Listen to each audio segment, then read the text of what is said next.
Deteksi kasus dan penelusuran kontak. Dalam penanganan kasus COVID-19, kita bisa mengkategorikan orang berdasarkan kondisinya. Mereka yang tidak terinfeksi, mereka yang terinfeksi dengan gejala yang jelas, dan mereka yang terinfeksi namun belum menunjukkan gejala apapun, sehingga tidak bisa dibedakan dengan mereka yang negatif. Mereka dapat menjadi sumber penyebaran utama. Karena itu, sangat penting untuk melakukan contact tracing atau penelusuran kontak untuk dapat dilakukan karantina yang tepat sasaran sesegera mungkin, sehingga penyebaran lebih lanjut dari COVID-19 dapat dihambat atau bahkan dihentikan.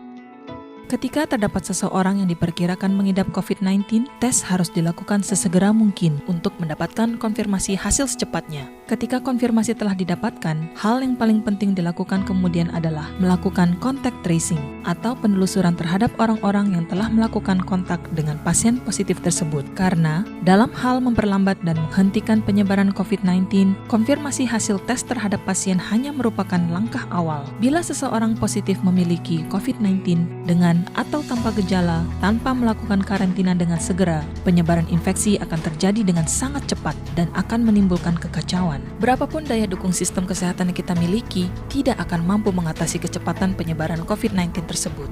Bila seseorang dengan COVID-19 terdeteksi, kemudian dilakukan karantina di fasilitas kesehatan maupun yang dilakukan secara mandiri, daya sabar penyakit akan berkurang.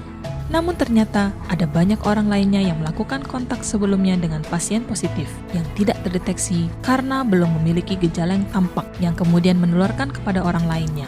Penyebaran penyakit akan tetap terjadi dengan skala besar dan kita akan selalu tertinggal selangkah atau bahkan lebih dengan kecepatan penyebarannya.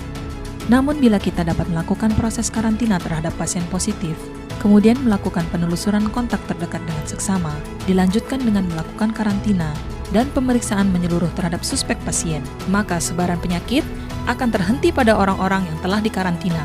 Perawatan lebih awal dapat dilakukan terhadap pasien, hingga kemudian pemulihan terjadi tanpa menulari ke lebih banyak orang lagi. Dengan demikian, kita akan berhasil memutus untaian sebaran penyakit.